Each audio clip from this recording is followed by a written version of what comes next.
I've talked about the ab wheel many times now. I truly believe it's the greatest core training device out there. The benefits you get from using it are almost too many to count. Rollouts develop the entirety of the abs, even that often hard to reach lower portion, and improve your ability to brace your core during heavy lifting. They're like a bodyweight pullover for the lats. They improve shoulder strength and mobility. The list goes on. A while back, I began working with a new piece of equipment that takes rollouts to an even higher level, adds nearly endless room for variety, and significantly increases the potential strength ceiling: core wheels. These things are basically just single arm ab wheels, and I gotta say, they're awesome. Being able to move each arm independently of the other opens the door for some pretty unique movements. Today, I'd like to talk about three of them: the Y rollout and the fly, and the single arm rollout. Starting with the Y rollout, the exercise is exactly as it sounds. Rather than rolling straight forward, you roll the wheels out diagonally, so your body looks like a Y. The main difference I've noticed between the Y rollout and the standard rollout is chest involvement. Where basic rollouts primarily work the abs, lats, and shoulders, the Y rollout adds an additional challenge for the pecs, a kind of weighted stretch, and in my experience at least, it does so without taking away from the challenge placed on those other muscles. It's like a basic rollout with a little something extra.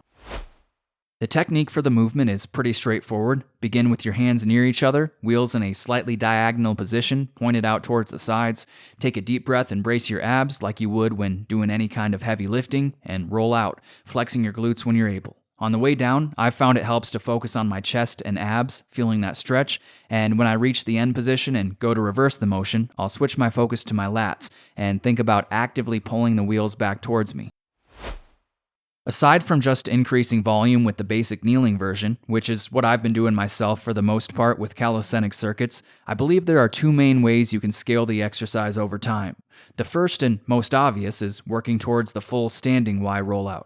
There are many methods you can use to get there: high reps, standing negatives to kneeling on the way back up, band assistance, using a ramp, using a wall for a progressive range of motion approach. I went into a lot of detail on progressing to standing rollouts in the video I made on the standard ab wheel, and those tactics definitely apply to Y rollouts as well. So to avoid making the same video twice, I'll leave it at that for now. I'll link that ab wheel video in the description if you want a more detailed explanation. Unlocking any kind of standing rollout will give you advanced core strength, in my opinion, rivaling that of someone who lifts heavy weights, but the Y rollout is something else. For reference, I first got a full standing rollout with an ab wheel sometime last year, and I still haven't managed a standing Y rollout. Anyone who can pull it off will have elite upper body strength, that's for sure. The second method for advancing the kneeling Y rollout is the one I'm most interested in myself, working towards the fly. Chest flies are a huge weak point for me, having never really done them pretty much ever in my training, and I see a lot of potential for strength and muscle gain there. Plus, I think flies look really cool with core wheels. If you think about it, the Y rollout is really just a fly with the hands above the head rather than out to the sides, so you might think of the Y rollout as a kind of regression to the full chest fly. To improve my strength, I've been doing a few things that have been working very well. First is, as I mentioned earlier, just doing lots of volume with basic Y rollouts in the form of calisthenic circuits. This has gone a long way towards conditioning my pecs to work in that stretched position. Also, just as a side note, that's actually how I unlocked the full standing version of the basic ab wheel rollout, high volume kneeling rollouts. I thought that was worth mentioning. Volume training will build strength. I've also been going for a max set of 1 to 3 reps with the wheels as far out to the sides as I can get them once or twice a week, trying to go a bit further every attempt, just basic progression over time. This teaches the body to strain and acts as an overload for the muscles and tendons. The last two methods are more specific to the full fly. First is isometrics. I'll move the wheels as far out in front of me as I can handle, then roll out directly to the sides and hold the end position for a good 5 to 10 seconds before rolling back to the start. This has done a lot for building my confidence there. And last but not least, I've also been using band assistance to get some reps in, looping a band around the wheels and rolling straight out to the sides. Working towards the fly changes the exercise. The basic Y rollout works the core and lats better in my experience, where the fly is focused on the chest. So if you want all the benefits core wheels have to offer, I'd work towards both. But trying to unlock the chest fly has been a novel and enjoyable goal to have, and as it's kind of a unique bodyweight skill that I'm sure will carry over to other advanced movements, particularly those done on gymnastics rings, I think it's worth chasing for anyone on that path. And it builds muscle too, of course, which is always nice.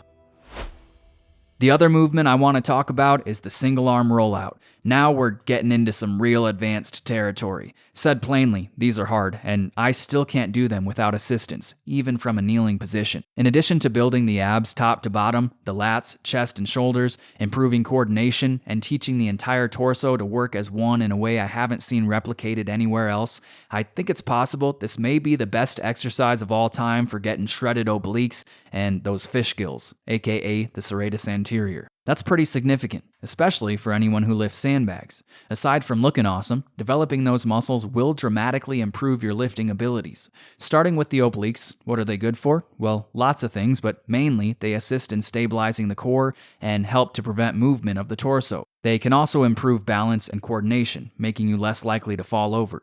That all sounds like the exact kind of strength you'd want to have when working on the sandbag to shoulder.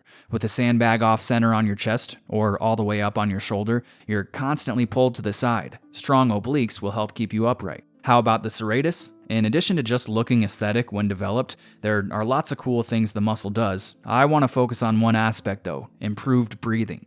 It's said the serratus anterior assists in elevating the ribs during inhalation.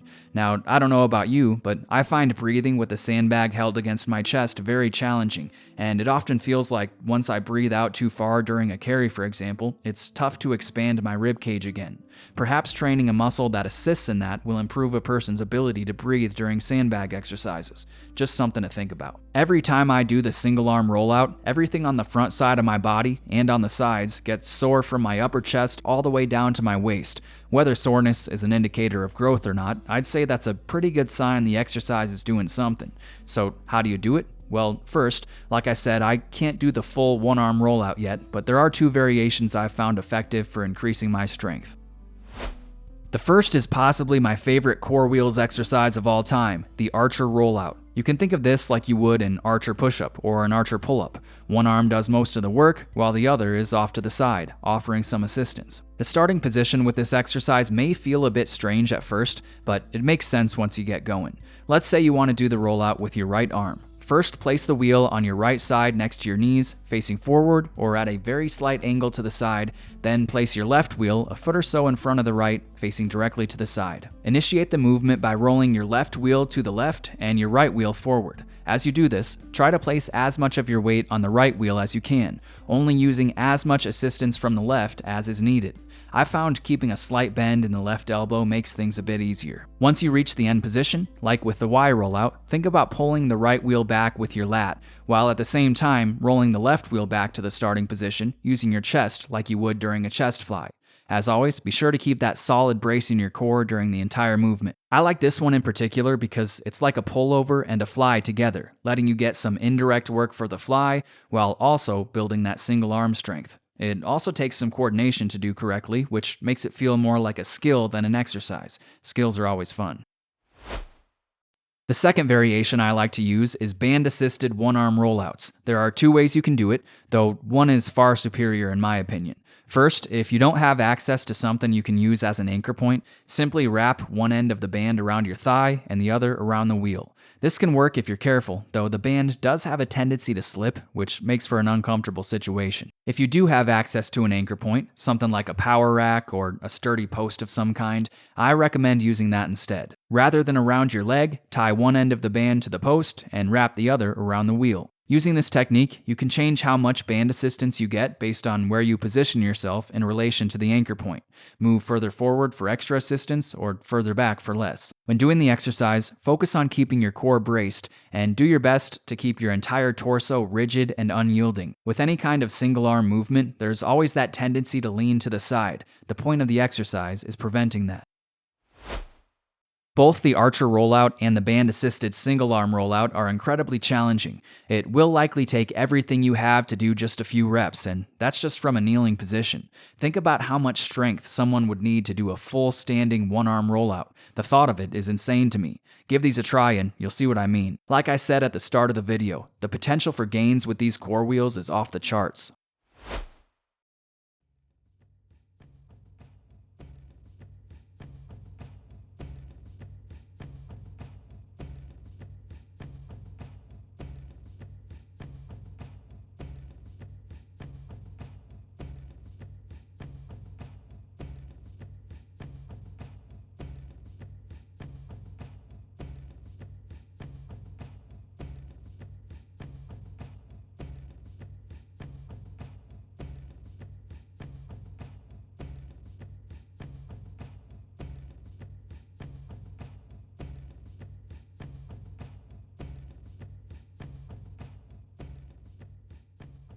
That's it for today. Core wheels are awesome and I highly recommend them, or at the very least, trying out these moves with gymnastics rings or maybe a couple towels on the floor.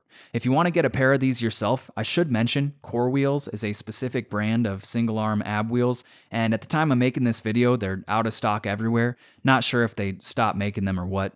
I did find a different brand on Amazon that looks similar and has good reviews. I'll put a link to that in the description if you want to check it out. Just know I haven't personally tried anything other than the Core Wheels brand myself. If you like this video and want to know more about how I train, consider checking out my books. I've written 2 of them now. They're about using heavy sandbags and calisthenics to get jacked and strong. And if you want a more detailed explanation of how to unlock a full standing rollout, check out the link in the description. As always, thanks for watching, and I'll see you in the next one.